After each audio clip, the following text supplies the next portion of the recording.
Welcome to Untapped with me, Spencer Matthews. And me, Jake Quickenden. This is the show that brings you thought-provoking and entertaining conversations about health, well-being, and pushing ourselves that little bit further in the hope of unlocking a little bit more of our untapped potential. Okay, so guess what, guys? Today's episode is a bit of a special episode. It is special today. It's a special episode because we don't have a guest purposefully. We have guests, by the way, lined up for the show. We have the best guests. We have lots of guests lined up for the show, but today we wanted to take a moment to appreciate you, the listeners, because we've had hundreds of messages, lots of interaction with our WhatsApp number, which is in the show notes. If you're watching the episode or listening to the episode and you want to contact us, please do. We have a WhatsApp number in the show notes. And we've had loads of emails and we've had so much interaction and engagement from the very community that we're trying to build. And so we wanted to spend today talking and interacting with you guys and answering some of your questions, which I think is going to be fantastic because we've been chatting to so many cool, interesting people, but you guys are just as important to us. I mean, this is the reason why we did this podcast, because we wanted to build a community. Yeah. And it's been quite humbling and really nice reading people's comments, even on like on the Instagram reels and stuff like that. I'm like, people are actually really liking this. We wouldn't be able to make this and carry on making this without your listenership, and so we want to get back to you. Hi guys, you've asked previous guests about their purpose and I wanted to ask about yours. What is your why? I think a why can shift, and it needn't be the same each time. I personally find having a charitable cause attached to a challenge to be a great why. Yeah. It helps you obviously remain disciplined. If we're going to go into motivation's fleeting. So, I know it's something that probably you've all heard a million times before, but it is more important to live in a disciplined manner than to search for motivation. Motivation, some days I feel really motivated, some days I don't. Yeah. Got to train either way. Yeah. Right. Yeah. So, I think, as I've grown older, I've become a far more disciplined person. I find it very easy to say not drink alcohol or not, go out late at night because I understand that those two things get in the way of me achieving my goals. Prioritizing things like your health and your work and your family over, more fleeting things that you might think you care about, like a social life and being the life and soul of the party are things that have made a big difference to my life. But just making yourself do things that you don't want to do on a regular basis, I think, is important. Seeking comfort all of the time ages people. Moving less ages you. It makes you a less able person. If you are just sitting at home and you are just taking it easy all of the time, you will lose sight of your true ability. But is this your why? Is this the reason you did Jordan? Is this the reason you're going to go out and do this mad triathlon challenge where you're going to be swimming with seals in minus temperatures? I respect myself more. There we go. When I push myself to do hard things. I come from a place where I've been so ashamed of myself for so many years with the drinking and the partying and just not being the guy that I want to be. The more I push myself and the harder I train and the more difficult things that I decide to do with my life, the more I respect myself. And I think I compete with myself mostly. Mm-hmm. I spent a long time looking at what other people are getting up to and how can my business be more like theirs, or how can I be, fitter and stronger like that guy.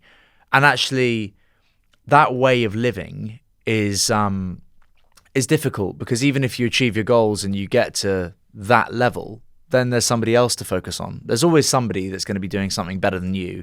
There's always going to be a bigger business than yours. There's always going to be a faster person than you. So again, I realize this sounds slightly cliche, but I just compete with myself. If I can be better this year than the year before, then that's a win. I probably don't do it on a daily basis. You hear people saying, if I can be stronger today than I was yesterday, it's too often that you're checking in on yourself, in my opinion. And, if you're wondering, if you're the kind of person that is struggling to find purpose or to be disciplined, there's no real easy route to do it. Get up in the morning, maybe try getting up slightly earlier than you would ordinarily, have a cold shower, have a stiff coffee, do things to wake yourself up, because I think I've been very lazy in my life at times. And I think if you're drinking alcohol and you're oversleeping and you're not training, your body goes into this state of just like wanting to be comfortable. Whereas if you shake that a bit and you rattle yourself a little bit, you know, it sounds really obvious, but do things to wake yourself up. Get out of bed, get into cold water, you know, brush your teeth quickly, you know, then have a double espresso, wake yourself up, do a few press ups, do a few star jumps, like wake your system up, go outside, get some fresh air. You know, the more you stay in your beautiful, warm, cozy bed, the more you're going to want to. I do it at the minute when I'm on tour, like, because I'm just stuck in hotel rooms. Like some days I wake up and I'm like, right, I'm going to be really proactive today. Like I've got shows tonight, but I'm going to, and it's like 1 o'clock and I'm still in my boxers in bed. And I'm like, you horrible slob. Like you won't do this at home. So get out and then I'll go for a run and then I'll go to the gym. And I'm like, as long as I do those two things and then I'm working at night, like as long as I've done something, but every day doesn't have to be climbing mountains and running marathons. Like, no, of course not. And I guess my whys are a lot different to yours, I think. Like my why is I'm quite scared. Like I'm scared not to achieve things. I'm scared that I'm not making people proud. I'm scared that my kids aren't going to look up and be proud of me and want to be like me when they're older. Like Leo said to me the other day, so if you went, what do you want to be when you're older, Leo? And he went, I want to be daddy. And I'm not joking, I had to take myself out of the room. And like, I was like, you're pathetic. Like, but it really touched me. It really touched me. And I'm like, oh my God, I'm doing a good job. Yeah. So my why is just continue to do a good job. You look like a great dad, by the way. Thank you. Like, it's my favourite thing. It's my greatest achievement. And that is my why. That is my why. That's why Freddie, my stepson, said to me the other day, why do you do these mad challenges? Why would you want to go and do the Yukon for 8 days or 10 days and be freezing and wet and cold? Because I want to prove that I can. As soon as, like you said, as soon as I to feel who? like... To yourself? To myself, to my dad, to my brothers, to my family, to my kids, to people watching that think I'm a bit of a wimp. Like, I want to prove to people, like, I can do this. And also to myself. But that's an amazing point, I think, because it's interesting. That's certainly how it began for me. Back when I used to drink really heavily and I used to watch my brother do... He's never quite cracked a sub 3 hour marathon. He's done like a 3:03, but still, it's insane running. That's insane. And you know, he did the Marathon des Sables and stuff years before I did any of this. And I just thought, God, like, you know, I want to be a bit more like that, but there was resentment in it as well. I was like, because I wasn't like that and I was lazy. And initially, you know, the first marathons and stuff was literally to prove to other people that I can do this kind of stuff. Yeah. And like, I didn't even really love doing it. It was for other people. But like, nothing beats a bit of consistency. Everything is hard to begin with. Everything. Like, nobody goes running for the first time and enjoys it. No one. Nobody goes and rolls jiu-jitsu for the first time and enjoys it. Nobody lifts weights for the first time and enjoys it. Like, legitimately, that Kylian Jornet line, the bank account thing, is true. Just like building up a bank balance is great, both literally and metaphorically for in sport. If you can build your fitness and build your health and do it over a long period of time, slowly, you're going to get so much from that experience. And you start to enjoy it. I was literally about to say, my why for doing these things, I love them. I love doing it. Everyone always focuses on the negative elements of the 30 marathons in 30 days. I loved it. People are like, that must have been so hard. Yeah, of course it was quite hard, but the experience of it was one of the greatest experiences I've ever had in my life. This challenge later in the year, 7 continents. You get to see some amazing things, I'm going to travel the whole world in like 3 weeks, 3.5 weeks.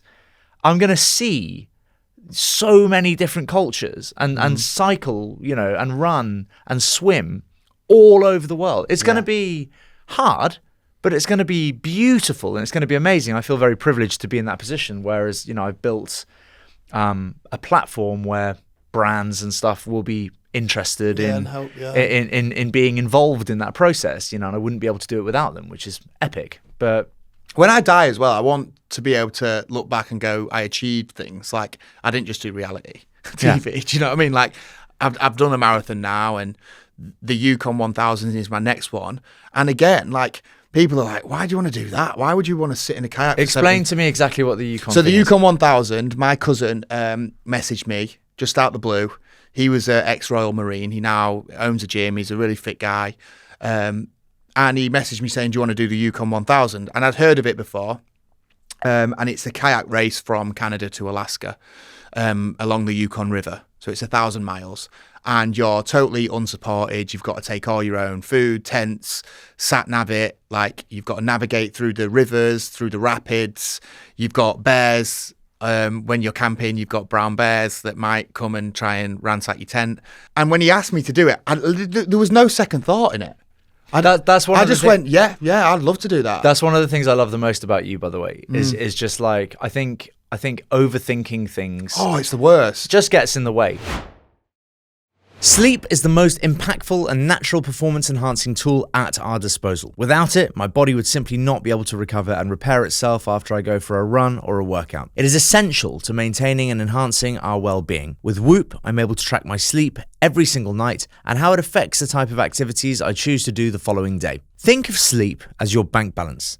The best thing is that every single day you get the chance to deposit more into the bank so that in the long term, you withdraw in the form of energy expenditure when you need it most. Whoop breaks down sleep so as to take the guesswork out of the equation. Not only do you get guidance each day around how much sleep you need based on your activity that day and what your optimal time to go to bed is, but with Whoop, you get a detailed analysis of the quality of your sleep and what you can do to be improving it. In addition to monitoring your sleep, you'll also get detailed insights into your recovery, stress levels, strain, and feedback on how your lifestyle choices impact each of these metrics. If you are interested in taking control of your health and wellness so that you can excel in all aspects of your life, you have to go and check out Whoop. Go to join.whoop.com/untapped to try Whoop for free for 30 days today. But if you can just take a risk, take a dive, take a plunge into something, it's such a good, exciting way to live, because it doesn't really matter if it fails. Yeah. That goes for like starting a business. If you love an idea and it's making you happy, and you have a little bit of spare time on the side of whatever job you're doing at the moment, just do it. Do it. Launch yourself into stuff. Have fun.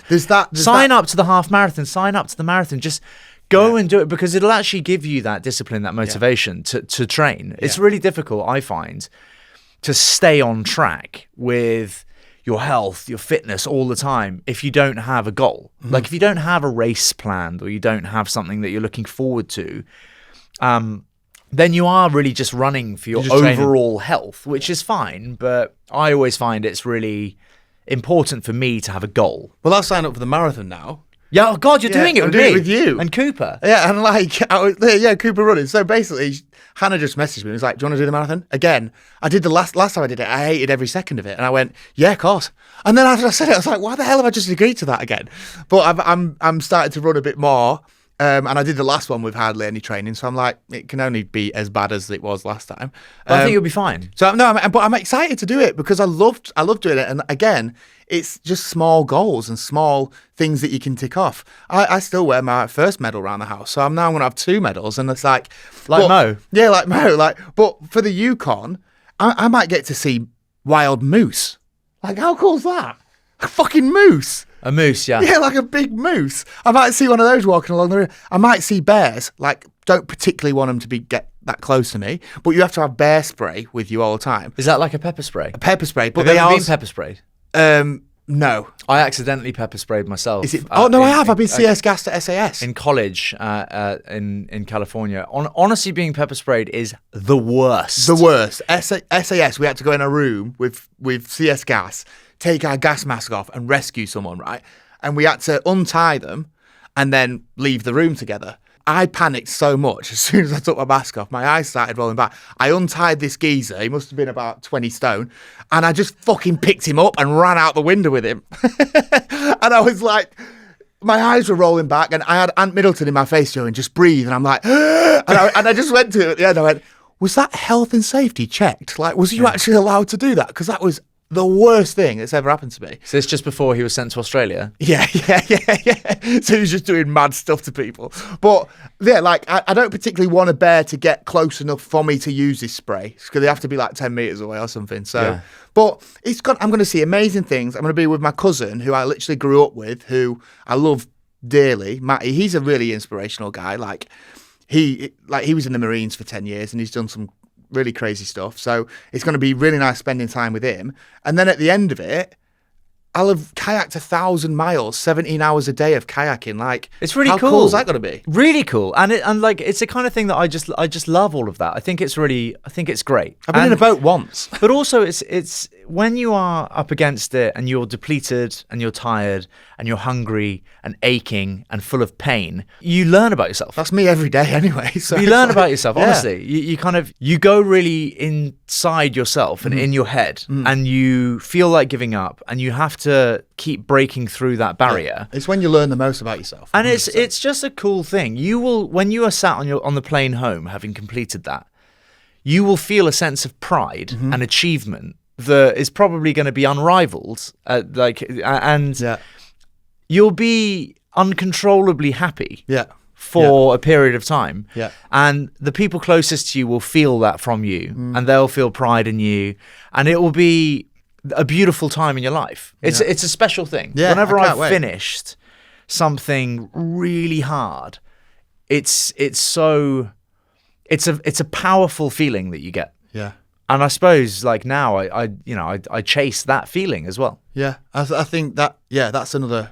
I think people being proud of themselves is a wonderful feeling. And also, just as we said earlier, the bite-sized chunks to get to that. You don't have to go and do the Marathon des Sables to feel that. Or the Yukon. Or just like sport and activity is such a beautiful thing. You can feel proud of doing your first 5K, and then once you've ran that, you can set yourself new goals within that distance. I have a goal of running a 17:30 in 5K, which I've never done before. Like a few months ago, if you told me to run a sub 20, I wouldn't have been able to do that. I've worked to achieve it.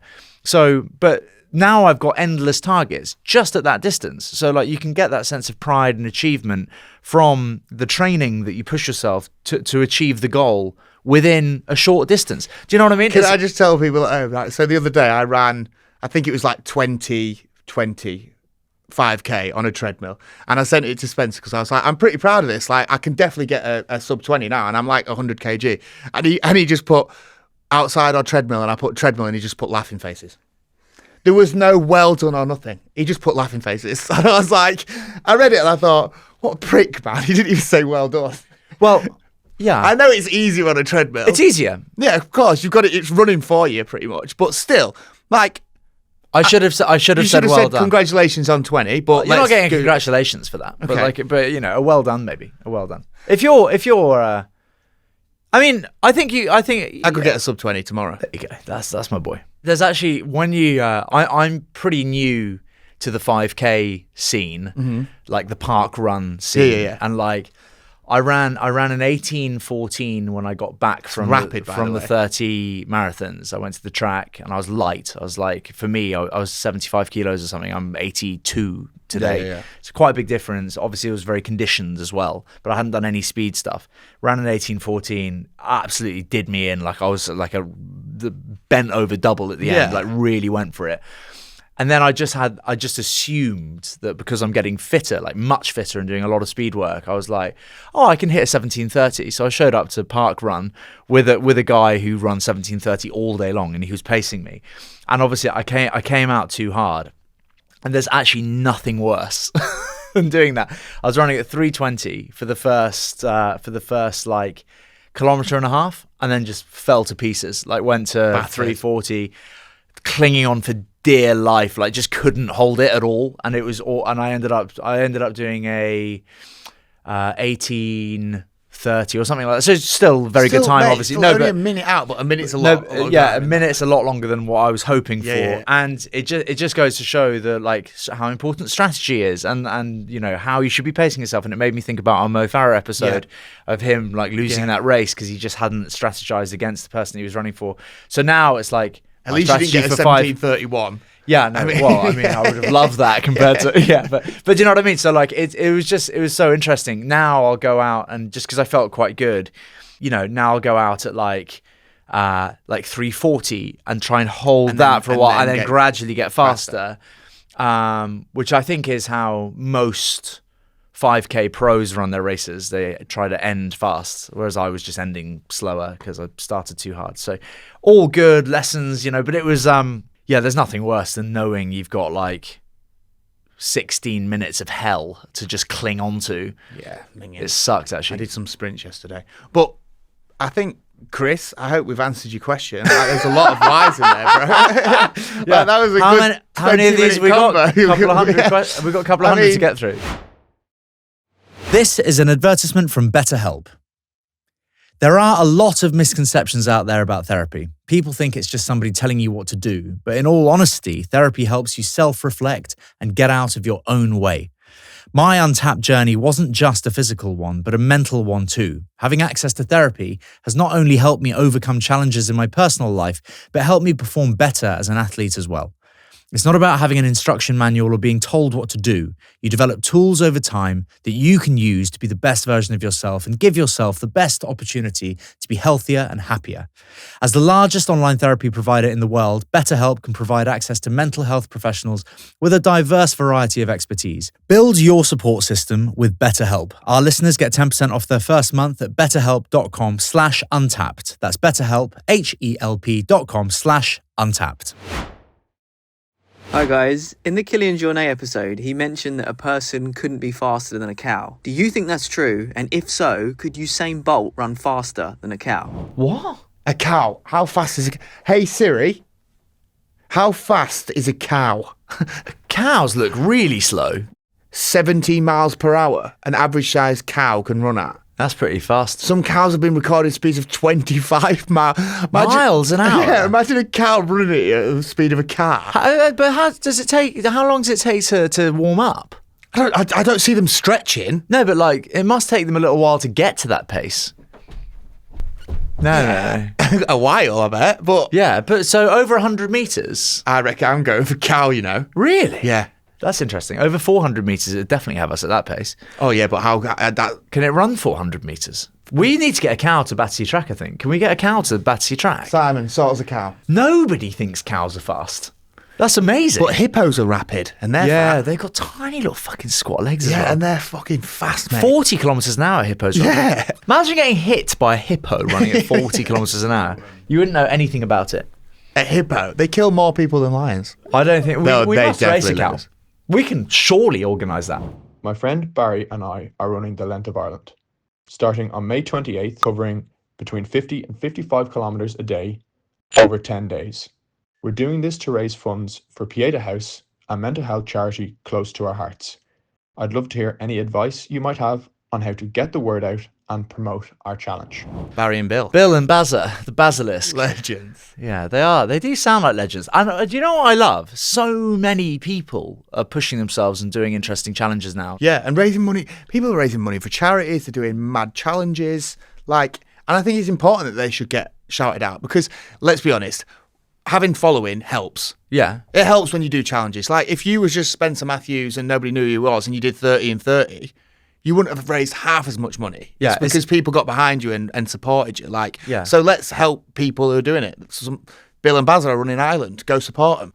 Okay, to answer your question in an honest way, if you can treat it like a bit of a business and create good content around it and create hype in that way, social media is the best tool that you have for general awareness and pushing stuff. I can't speak as to whether or not you're charismatic at all, but if you can make high quality content and try to make good content around it and hype the event and create general interest, maybe try and get a brand on board. I don't think you actually need to be well known necessarily to get brands involved. All brands have their own kind of way of thinking, their own guidelines, their own kind of brand ethos, and if what you are doing matches them, then it makes sense for people to partner with you. And obviously, you'll be wearing kit, you'll be needing runners, you'll be needing nutrition, sustenance. There's a lot of places that you can start. And again, just use social media to your advantage. Send brands DMs. Just say, listen, we're two lads from Ireland. We're running the length of Ireland. We would love some support. It doesn't need to be, 50 grand, 100 grand. How far is the length of Ireland, by the way? It's 40 to 50 kilometres a day for 11 days is what. Wow. 50 kilometres a day for 11 days. That's good. That's good. Bill and Bazza. I mean, that is quite some challenge. I hope Look, I don't mean to sound condescending. I hope you've done a bit of running before, Yeah, because essentially it's gonna be tough. you're gonna need some conditioning in your legs. So I imagine that the two of you are strong runners. I think a lot more planning goes into these things than anyone really knows. Like, you must have had loads of planning because like planning for the Yukon. Like, we need so much stuff, and it's costing so much money, and I think that kind of stops people from doing it sometimes because they can't afford to do it, and a lot of planning does. You need travel, you need, especially these guys, they're going to need a support vehicle, probably they're going to need food, they're going to need physio. So a lot more planning goes into these things than a lot of people realise, isn't there? Yeah, but I mean, I would never have been able to do Jordan without brands. So I made absolutely no money doing Jordan. I raised £624,000 for charity. All of the money raised went directly to the causes, but I did a separate thing. So I used social media. I got in touch with lots of brands, and just said, would you like to donate kind of 5K, 10K to pay for support. or give? Would you kindly gift me some kit? I'll do some social content for you. And essentially what ended up happening was that the brands would essentially pay me for social content and exposure throughout the race. And I netted at zero, essentially. Yeah, so 'cause you I used that money I to- raised the exact amount necessary for the team and the race and the logistics. And for my team, of course, having a bit of a platform was helpful for that. But ultimately, I think, if you don't have a platform, but the reason you're doing something is really compelling and people can get on board with it, then you're going to be fine raising money. I think if you're doing it and you have a great why, back to our previous question, and you can create dynamic, interesting, engaging content around why you're doing it. There's a guy in Ireland whose handle is the king of chemo. He discovered he had a malignant brain tumor, that he didn't have long to live, and he wanted to raise a huge amount of money for charities, for cancer charities. So he took to social media, having no following of any kind, started doing this incredibly powerful content, running in the hills, in the rain, screaming that he wanted to raise money, that he wanted a following so that brands would then, sponsor him to do events. And he was incredibly successful. He has over 6 million followers. It's because it's all potent and engaging and inspiring and true. So, I think for these kind of things, there's no such thing as overkill. Like, promote it as much as you can. Post on your page 5, 6, 7 times a day about it when you're running, when you're doing these, because people enjoy following it. And also, it only takes one video to pop. To go bang, crazy, yeah. 10 million people see it. And then you've got 10 more million people eyes on this event going, these two guys are running the length of Ireland, absolute legends. They're raising money for this. This is their reason. Yeah. And people talk about it. So just it's slightly cliche. The more authentic, the more powerful, the more potent, the more chance that people pay attention to it and get stuck in. Any brands wanting to sponsor the Yukon that I'm doing, then please get in touch with me. Because I definitely need that. But also, it's kind of hard with the Yukon because there's no signal. So you can't post any videos while you're doing it. So you just aimlessly. That's all kayaking. brands out then. Yeah. So I can post before and after. Thank you. Hi guys. So in the first episode, you spoke a bit about your early friendship, but before you were on TV and podcasts, what sort of jobs and work experience did you have? I did all kinds of stuff. I worked on a farm, which was very nice. Where? Actually. Where was it? What, in England? Yeah, doing what? Just farm stuff. Farming. Yeah, farm stuff. Really? Yeah, clearing up cow shit. Shut up. No, yeah. You never did that. I did, moving hay Did you bales. get the job and then was like, excuse me, Jeeves, come in. Like, that's your Jeeves? butler. My butler wasn't called Jeeves. What was he called? Robert. Robert, can you come clean the cow shit up? I didn't actually have a butler. That is a joke. I worked in hotels as well. I did every trick of the trade in hotels. So I worked as a chauffeur. I worked in the laundry. I worked as a personal shopper. Nice. I worked as a barman, of course, as a waiter. This all hotel stuff. Hotel stuff, yeah. Hospitality There's a lot in there in a hotel. is like the best job, if you can get one at a hotel, is the chauffeur. You're the first face they see and the last face you see, you get the best tips. There's a really? little. One day I found out that Nico, the other chauffeur, was hiding his tips from me because we were supposed to share them. Supposed to split tips. We were with the two chauffeurs. We were supposed to put it all in a pot and split it. Nice. And when he would get big tips, he would pretend like he hadn't been tipped. So And I started doing the same back to He'd him. pocket it. Yeah, he would. He'd pocket it. And then I said to one of our clients, because he said that he wasn't tipped. I was like, oh, by the way, it would be customary to leave a tip. He was like, I left him a couple of €100. I was like, no, I went to see Nico the following day, and I was like, are you sure that Tony didn't give you a tip? He was like, yeah, no, tight bastard. I was like, you fucking liar. So not only was You're he a a thief, liar. he lied to your face. He lied to my face. No, I still started talk keeping to Nico? I'm a better chauffeur than Nico, so I kept all my tips going forward. And he was like, oh, what did the Robinsons leave? And I was like, nothing. See you later, Nico. Why do you need a chauffeur? What? At a hotel? To get from the airport to the one of those ones. Yeah. But that was great. I enjoyed that time in my life, actually. I worked at estate agents. Did you? My I'd work buy experience. something off you. Yeah, I'm good at selling. Are you? Sell yourself. Hi, I'm Jake. Pretty funny and great teeth. Done every reality show going. I think it's important to be slightly undermining of yourself. But I worked in retail. I worked at Top Man. I worked at McDonald's, so I could sell burgers all day. Yeah. I mean, there's plenty of demand for those people anyway. coming in for them, so it's not. But I worked at a place called Fallen Hero in Scunthorpe, which is a clothes shop. And my mates used to come in and they used to be like, stay away from me because I'd always manage to sell them something. Like, you definitely need a new T-shirt. Come on, let's get you a new God, T-shirt. I thought you were telling me I needed a new T-shirt. No, I was like, what's wrong with it? It's really nice. It's No. crisp, nice white. But thing. I could sell. What Okay. else did I do? I worked I was a cleaner. I worked in the cleaning service. I also worked in the back of the kitchen, like the prep side of the kitchen. Oh. Literally, the chef used to walk in and dump like 30 kilos of tomatoes in front of me and go like, peel them. these. Also, Honestly, like you'd go tomato after tomato after. Anyway, not whinging obviously because I was on a Caribbean island having a lovely time. But also, like, why are you peeling a tomato? Don't you eat the skin? not for what he wanted. He would use yeah. Well, what do you mean posh? Posh restaurant. Well, yeah, it was, yeah. Yeah. But I don't think it had anything to do with, like, mean- obviously, if they used the tomatoes in a salad, they'd keep the skin on. Yeah, obviously. they would, yeah. These were cooking, and, I think the skin comes off and then gets in the way. And Skin comes off when you boil them. there you go. We've both done MasterChef, baby. Oh, yeah. How did you do? Came 8th. Second. What a shame. Oh, it's almost worse coming second, though, isn't it? Yeah, it is, Because actually. you were so close to winning, but you still I came failed. second in my fight to Wayne Bridge as well. Yeah. Yeah. There's not a lot. I love coming runner-up, actually. No, you won the jump. I did, yeah. What else? Did you Jungle? win on? What did you do? Second. I was chucked out after the third day. Yeah. I think you'd win that. Nah, thanks. I know. I do. No, I generally think you do well. No, I think because people probably. Think No, I you're wasn't a prick. disagreeing that I'd win. I Yeah. wouldn't want to do it, is the thing. No. I mean, I'd do it again. Yeah. Of course. I mean, it's a TV show. Yeah, I'd do anything. I've kind of got to the point now where I just don't say no to anything. Right. But I think that's a good way to live. I'm Jim Carrey in Yes Man. Yes, man. Yeah, You yeah. are yes, man. I just say yes because I'm like, I could be dead tomorrow. Yeah. So I may as well do it.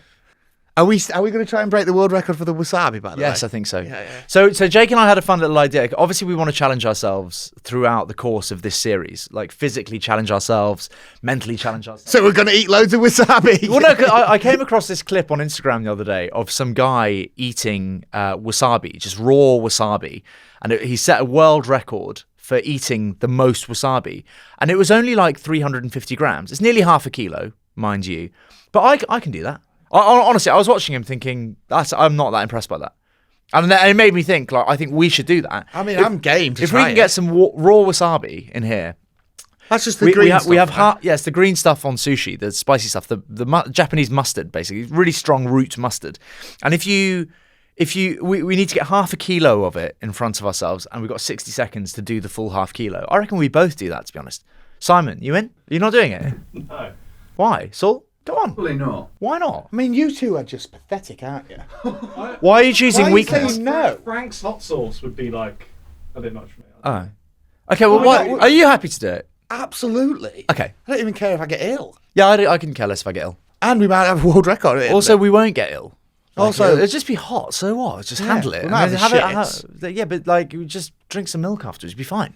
Literally an hour afterwards would be fine. I think I remember you eating a lot of wasabi at the sushi restaurant in Austria. I love wasabi. Yeah. This is a win-win for me. Like, I like wasabi. Half a kilo, though. Half a kilo's a lot, obviously. Do you know what? I think you're just going to have to turn off your taste buds and just shovel it in and You swallow. just get on with it. Just I bang, mean, bang, there's no bang. point in trying to enjoy it. It's going to be horrible. The acid reflux is going to be immense. I honestly think we could do like a lot more than that. I would love Half a world kilo. record. Half a kilo. Like, you know those Fage yogurts? Those high protein, FAGE. This is not paid sponsorship. Okay. I eat the stuff Fage. by the gallon, right? I love Fage. And it's incredibly rich in protein. Anyway, I don't need to go into it. You ate one. Yeah, I don't have to go into its nutritional information, to be honest. But that tub there, The Greek yogurt? that's 400 grams. So Okay. it just, and obviously Fage is yogurt, but I can hammer a pot of that in less than a minute easily.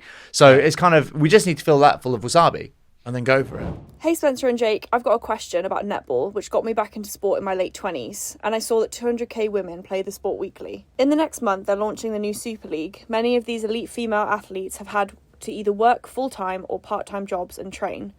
I would like to know your thoughts and experiences on sacrifice and what it takes to play elite sport, even if you are earning millions of pounds.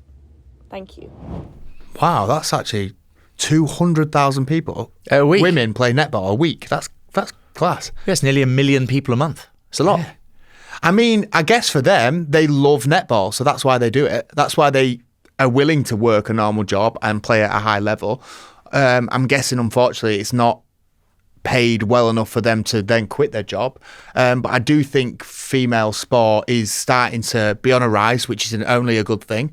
You've got Katie Taylor and Amanda Serrano boxing and headlining huge boxing events. I love their fights. Their fights are unbelievable. You've got women's football doing so much better and more people watching it every year, which is great because it's incredible as well. So Hannah there was talking about a new netball league. I think there's a big difference, isn't there, though, between excelling in sport and being a professional at the top of your game. Exactly. Yeah. Even in Formula One, you know, if you're at the back of the grid in Formula One, you know, are you smashing it in life, or are you coming last all the time? You know, like, no, but seriously, I know what you mean, but the top you've racing, made it to Formula One. You've made it to Formula One, but the top racing drivers make loads of money. The lads at the back don't. I'm sure they do. Not really. So Some of them say, pay them. Some of them Yuki pay Formula Tsunoda, One. who's always middle of the pack, pretty much. This is obviously a super like elite example, right? But I'm talking like look at football. Yeah. So for example, if you are not a Premier League superstar, you know you're just at what stage in your life do you consider not being a footballer? So my best friend plays League Two. He's had a great career. Done something he's loved.